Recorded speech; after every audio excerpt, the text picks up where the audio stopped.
देखिए last class में हमने जो है ये आधा चैप्टर कंप्लीट कर लिया था, और अब जो है ये हमारा आज पूरा चैप्टर कंप्लीट कर लेंगे। ये NIOS की एक हमारी सीरीज़ चल रही है, जिसके अंदर हम DSSB, PRT, TGT जितने भी एग्ज़ाम है टीचिंग के, जैसे CTET हो गया, KVS हो गया, जितने भी टीचिंग पेडागोजी के जो सवाल आते हैं वो इसमें से आजकल देखने को मिल रहे हैं, तो हम उनको कवर करने की कोशिश करेंगे इसके अंदर। और लास्ट में जो है क्वेश्चन आंसर सेशन हमारा रहेगा। एक क्वेश्चन हर वीडियो के अंदर मैं देता हूँ, जिसका आपको उत्तर कमेंट में देना पड़ता है। तो चलिए स्टार्ट करते हैं।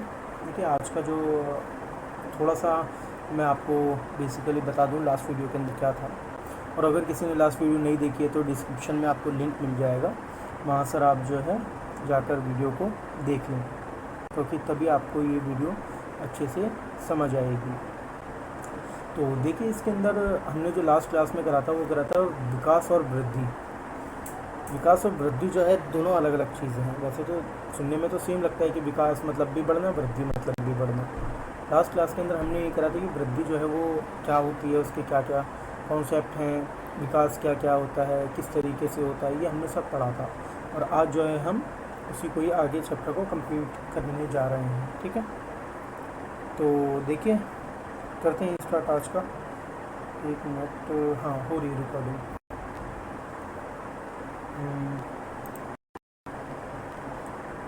बच्चों की वृद्धि एवं विकास में शिक्षक की भूमिका, यानी ये कह रहा है कि शिक्षक की भूमिका क्या रहेगी, टीचर की भूमिका क्या रहेगी। एक शिक्षक विभिन्न सामाजिक, आर्थिक और सांस्कृतिक पृष्ठभूमि के बच्चों को एक साथ मिलता है, जिनमें विभिन्न आयु के स्तरों और उनके बीच निश्चित प्रकार की व्यक्तिगत भिन्नता होती है।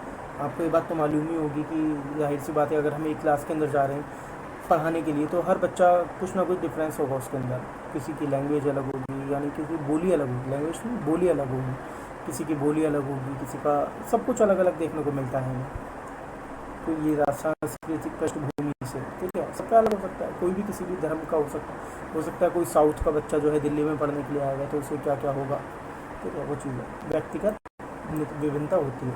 समाज के एक एजेंट के रूप में शिक्षक बच्चों के व्यवहार में इच्छित परिवर्तनों को लाने में उत्तरदायी है, ताकि वे राष्ट्रीय विकास की प्रक्रिया को तीव्र करने में एक अच्छा नागरिक के उत्तरदायित्व को सहारा दे सके। ये तो आप समझ ही रहेंगे इतना। विकास के अध्ययन का दूसरा चरण है भूत से वर्तमान की, भूत से वर्तमान यानी भूतकाल और वर्तमान काल की बात हो रही है। इसकी सततता और वर्तमान को इसके भूत के इतिहास से समझा जा सकता है। विद्यालय जाने से पहले बच्चा अपने घर में उसी पर्यावरण से अद्भुत अनुभवों को संचित कर सकता है। अब क्वेश्चन जो बनेगा वो इसी में से बन जाता है कि विद्यालय जाने से पूर्व, यानी विद्यालय जाने से बच्चा पहले अपने घर और पड़ोसी में पर्यावरण से अद्भुत अनुभवों को संचित कर सकता है। क्वेश्चन क्या बनेगा, विद्यालय जाने से पूर्व बच्चा जो है वो अद्भुत अनुभवों को संचित करता है, तो वो किस चीज़ से वो करता है। तो ऑप्शन जो आएगा उसके अंदर वो कुछ भी आ सकता है। तो ऑप्शन के अंदर आपको ये देखने को मिलेगा घर और पड़ोसी पर्यावरण, ठीक है। तो सबसे पहले मैं आपको बता दूं, अगर इसमें भी ऑप्शन आ जाए कि ऑप्शन ए घर, ऑप्शन बी पड़ोसी, ऑप्शन सी पर्यावरण, ऑप्शन सी या इनमें से कोई नहीं, इसका उत्तर होगा घर, ठीक है। और अगर ये तीनों आ जाए, लास्ट में लिखा आ जाए ये सभी, तो इसका उत्तर होगा ये सभी। तो इस तरीके से हमें उत्तर देने होते हैं, जो प्रभावी तरीके से औपचारिक शिक्षा करने के लिए बहुत लाभदायक है। 1 मिनट रुकिएगा ज़रा, चलिए। बच्चों के बीच व्यक्तिगत विभिन्नताएं शिक्षा में एक महत्वपूर्ण भूमिका निभाती हैं। एक शिक्षक को अपनी कक्षा के प्रत्येक बच्चे की अंतः शक्तियों और क्षमताओं का अवश्य जानना चाहिए, ताकि वे व्यक्ति और समाज के लाभ के लिए उनका अधिकतम लाभ उठा सके। शिक्षक को वृद्धि एवं विकास के सिद्धांत और लक्षणों के मूल अवश्य को जानना चाहिए, जो बच्चा सामंजस्यपूर्ण विकास के लिए प्रभावी निर्देश प्रदान करने के विभिन्न आयु स्तरों से विविध विकासात्मक आयामों में बढ़ता है। ये आप समझ गए होंगे इतना जितना मैंने पढ़ाया अभी तक ये, ठीक है। इसमें से क्वेश्चन बन रहा है, एक मैंने आपको बताया अभी, वो क्वेश्चन इसमें से बन रहा है, ठीक है। तो हो सकता है इसी में से ही क्वेश्चन बने। ऐसे इंपॉर्टेंट तो सारा ही है, ठीक है, तो आप सारा ही लेकर चलें। एक अच्छा शिक्षक और बच्चे के वर्तमान जीवन को उसके संपूर्ण भविष्य में इस प्रकार योगदान देता है। अब हम नीचे पॉइंट पढ़ेंगे किस प्रकार योगदान देता है। सबसे पहले नंबर पर है शिक्षक के मनोभाव, समझ और मनन तथा समुदाय में परिवार के स्थान की स्वीकृति व्यक्ति इसकी एकता और इसके आर्थिक स्थायित्व के माध्यम से सुरक्षा के लिए बच्चे की ज़रूरतों से मिलता है। प्रयत्न को प्रोत्साहित करने में पर्याप्त सफलता के बाद, या आप एक बार खुद ही पढ़ लीजिएगा, ठीक है, ये इतना इम्पोर्टेंट नहीं है। इम्पोर्टेंट जो था वो बता दिया, ये इम्पोर्टेंट पढ़ लीजिए, सारांश इम्पोर्टेंट है। जो भी हमने अब तक का पढ़ा है उसके अंदर क्या क्या है इस चैप्टर के अंदर। एक बच्चे की वृद्धि और विकास एक वयस्क के रूप में होता है। अब देखिए क्वेश्चन इसी में से बनेगा, एक बच्चे की वृद्धि और विकास किस रूप में होता है, तो एक वयस्क के रूप में होता है, ठीक है, इतना नॉर्मल है। वृद्धि ऊंचाई और वजन में परिवर्तन है, बिल्कुल है। वृद्धि मैंने आपको लास्ट क्लास में बताया था, वृद्धि दिखाई दे सकती है, ऊंचाई दिखाई दे सकती है, बिल्कुल। वज़न भी दिखाई दे सकता है कि हाँ भाई इसका 5 किलो वज़न बढ़ा है या 5 किलो वज़न घटा है, ठीक है। जबकि विकास कार्य और चरित्र में परिवर्तन है। आनुवंशिकता और पर्यावरण एवं विकास को प्रभावित करते हैं। विकास के विभिन्न स्तर हैं, शैशव, प्रारंभिक बचपन, बालिका बचपन और किशोरावस्था। देखिए आप, ये है विकास के कितने स्तर हैं। सबसे पहले तो विकास के जो स्तर हैं वो है शैशव, प्रारंभिक बचपन है और बालिका बचपन है और किशोरावस्था है, ठीक है। ये 4 स्तर हैं विकास के। इन स्तरों के दौरान एक बच्चा शारीरिक, मानसिक, भावनात्मक और नैतिक रूप से विकसित होता है। एक शिक्षक को इन स्तरों के दौरान बच्चों के लक्षणों को समझना चाहिए और बच्चों की विविध व्यक्तिगत जरूरतों को ध्यान में रखकर उपयुक्त शिक्षण विधियों का विकास करना चाहिए और प्यार, इसमें प्रोत्साहन के द्वारा उनकी वृद्धि में विकास को प्रोत्साहित करना चाहिए। जब टीचर पढ़ा रहा है तो जाहिर सी बात है, अब इसके अंदर क्या कह रहा है कि व्यक्तिगत ज़रूरतों को ध्यान में रखकर बच्चों को पढ़ाना चाहिए। ये नहीं कि आप लेक्चर मेथड से ही पढ़ाए जा रहे हैं, बच्चों को कुछ समझ नहीं आ रहा। मैं अपना ही एग्जांपल देता हूँ। मैं एमसीडी स्कूल में जो है टीचर हूँ, तो वहाँ पर क्या होता है, अब कोई बच्चे होते हैं जिनकी पावर बहुत तेज़ होती है कि वो बहुत जल्दी समझ जाते हैं, कुछ ऐसे होते हैं जो धीरे धीरे समझते हैं। तो हमें उनकी ही तरह है समझाना पड़ता है, हंसकर समझाना पड़ता है, खेल कर समझाना पड़ता है, ऐसे समझाना पड़ता है, कभी कभी उनकी भाषा में भी समझाना पड़ता है। प्रगति जांच के उत्तर, चलिए तो इम्पोर्टेंट नहीं है इतना।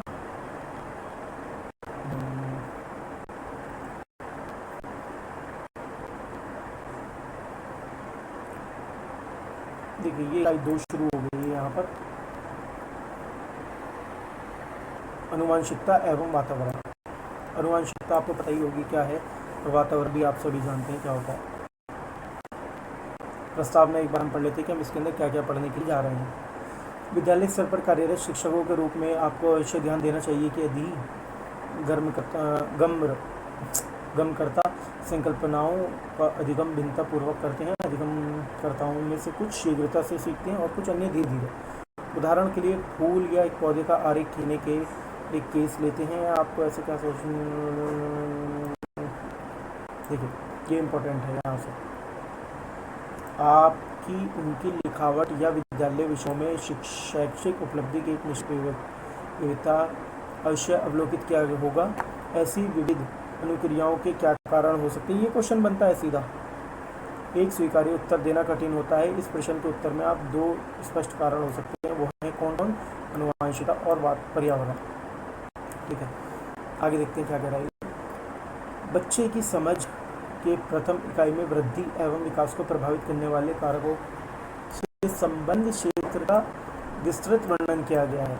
यह इकाई आनुवंशिकता और पर्यावरण की भूमिका पर केंद्रित करेगा। यह जो इकाई है वो किस पर मेन जो हमारा वो रहेगा, जिस पर हम स्टडी करने वाले हैं, वो मेन क्या रहेगा, सेंटर जो बेस है वो क्या रहेगा, बेस जो है वो है आनुवंशिकता और पर्यावरण।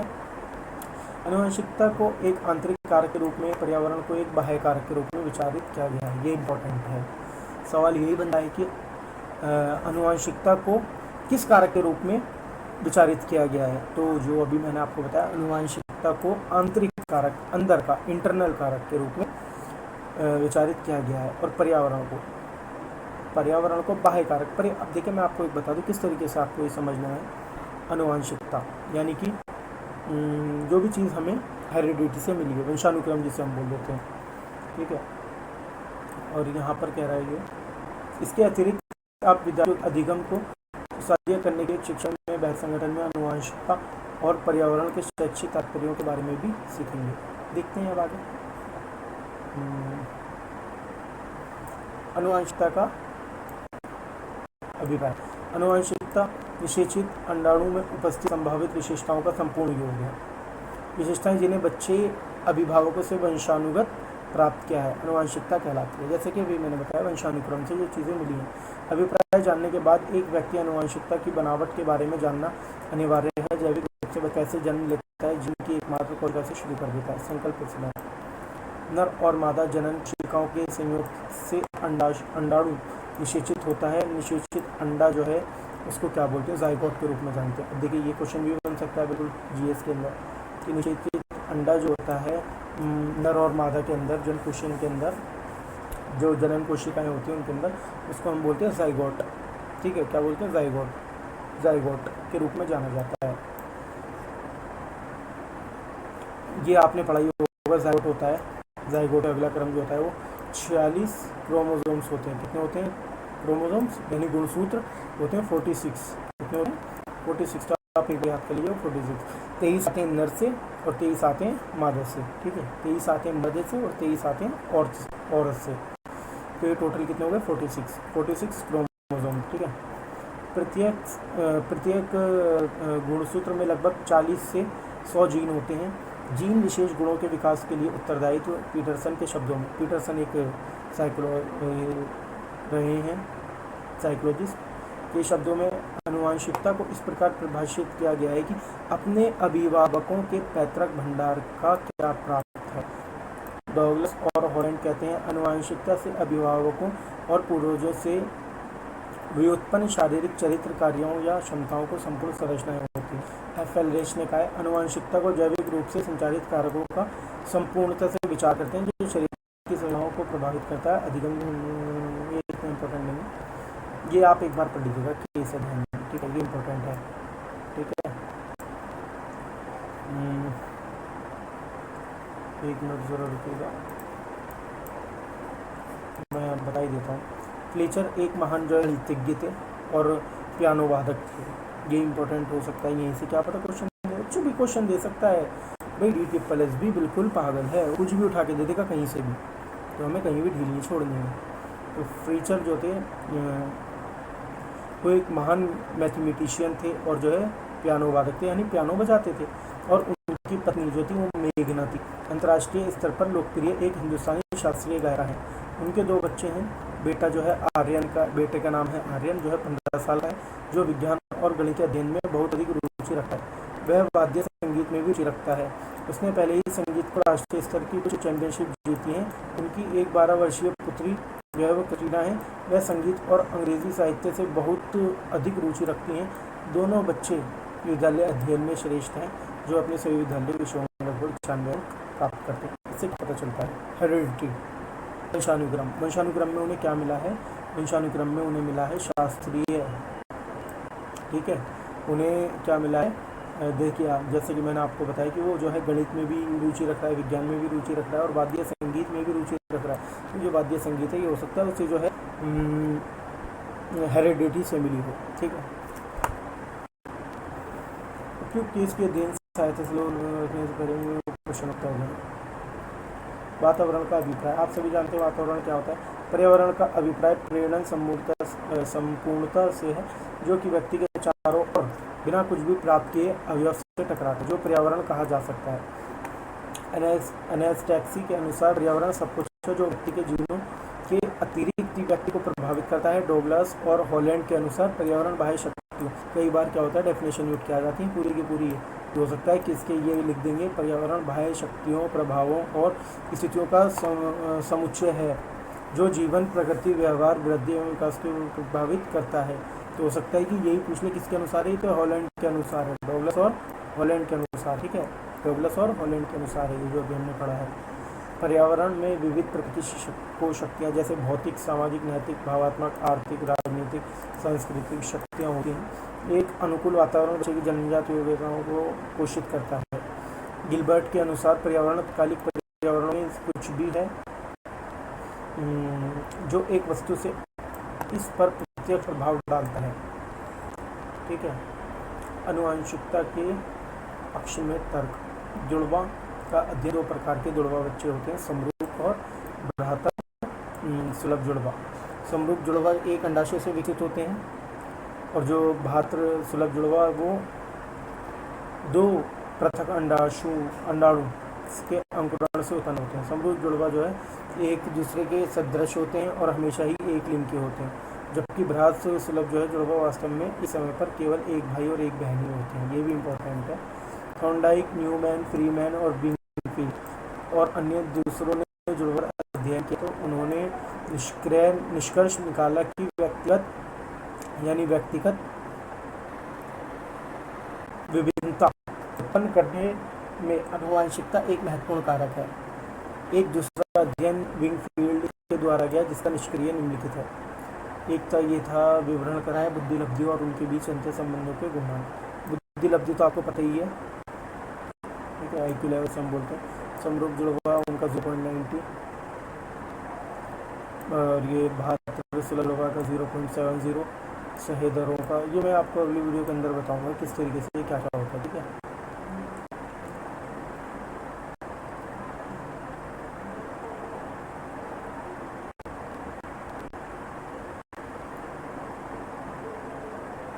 ये पढ़ते हैं यहाँ से।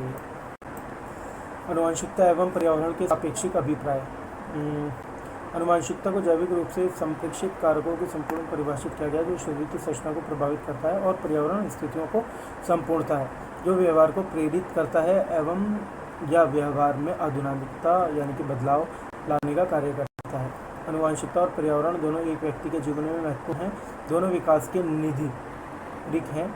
रॉस के अनुसार एक व्यक्ति के जैविक, मनोविज्ञान और सामाजिक विकास के निर्धारण करने में अभिव्यक्त की गई है H/E/T=DN, जो क्या है आनुवंशिकता X पर्यावरण X यानी आनुवंशिकता X पर्यावरण X समय इक्वल टू एक व्यक्ति के व्यक्तित्व का विकास स्तर, ठीक है। ये जो फॉर्मूला है इससे कहने का मतलब ये है कि या तो आनुवंशिकता या पर्यावरण अकेले कार्य करते हैं, एक व्यक्ति में होने वाले विकास के लिए आवश्यक है, ठीक है।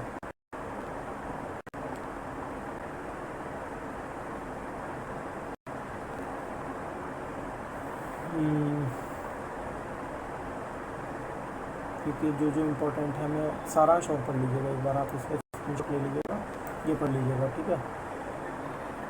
आनुवंशिकता किसी व्यक्ति के जन्म के साथ मिले गुणों का योग है। ये देखिए बीच में इम्पोर्टेंट निकल गया। किसी व्यक्ति के जन्म के साथ जो भी गुण मिले हैं वो आनुवंशिकता में आते हैं। गुण कुछ ऐसा होता है कि बीमारियां भी मिल जाती हैं हेरिडिटी के अंदर, और कुछ गुण भी मिल जाते हैं, जैसे कि मान लीजिए एक माँ बाप है, माँ या बाप में किसी एक की आँखों का रंग जो है वो ब्राउनिश है, भूरी है, उसकी आँखें एक तरीके से मान लीजिए भूरी हैं, तो बच्चे की भी जो बच्चा उसका होगा उसके चांस ऐसे बनते हैं कि उसके भी आँखों का रंग जो है वो भूरा होगा। समझ गए थे? तो यही एक हेरिडिटी है जो चलती आती है। वातावरण के अंतर्गत सभी कारक हैं जो बच्चों को सीखने के लिए प्रभावित करते हैं, ठीक है। बस यही था इम्पोर्टेंट, इतना इसके अंदर और ज़्यादा तो नहीं था। बाकी जो है मैं आपको जो भी अब नेक्स्ट बुक होगी हमारी, इसका ही पार्ट होगा, दूसरा ब्लॉक जो है ये ब्लॉक बटे हुए हैं। और जो हमारा ब्लॉक था वो था 506 ब्लॉक 1, 506 ब्लॉक 1, ठीक है। आगे जो हम करेंगे ब्लॉक 2 करेंगे, ठीक है। अभिरुचि ये एक बार आप पढ़ लीजिएगा, शब्दावली ये बहुत इंपॉर्टेंट रहती है, इसमें से क्वेश्चन नहीं बनता लेकिन ये हमें नॉर्मली पता होना चाहिए। आनुवंशिकता भौतिक और मनोवैज्ञानिक गुण जिन्हें बच्चे अपने अभिभावकों से उत्तराधिकार में प्राप्त करते हैं। वही अपने अभिभावक मतलब अपने माँ बाप से। पर्यावरण पड़ोस जिसमें एक बच्चा व्यक्ति सभी समर्थनों को शामिल करता है जो बाहर संसार से प्राप्त करता है। बाहर से जो भी चीज़ें प्राप्त हो रही हैं वो पर्यावरण से प्राप्त हो रही हैं, ठीक है। तो आज के लिए हम इतना ही बात रखते हैं। मेरे फ़ोन की बैटरी लो हो रही है, बिल्कुल डेड हो चुकी है, तो वो आज के लिए इतना ही काफ़ी करते हैं, ठीक है। अगली वीडियो में इंशाल्लाह जो है नेक्स्ट हमारा ब्लॉक रहेगा ब्लॉक 2, उसको कंप्लीट करेंगे, देखते हैं आगे, ओके। अगर वीडियो को आपको पसंद आई तो इसे लाइक करिएगा ज़रूर, और चैनल पर नए हैं तो इसे सब्सक्राइब ज़रूर कर ले चैनल को, क्योंकि आगे मैं तो जो भी वीडियो डालूँगा तो आपके पास वो टाइमलाइन पर आ जाए। और बेल आइकन होगा उसके बराबर में, सब्सक्राइब के बराबर में बेल आइकन होगा, तो आप उसको ज़रूर प्रेस कर लीजिएगा। क्यों? जब भी मैं वीडियो डालूंगा तो उसे प्रेस करते के साथ ही आपके पास फ़ौरन नोटिफिकेशन आ जाएगी जब भी वीडियो डालूंगा। चलिए आज के लिए इतना काफ़ी है।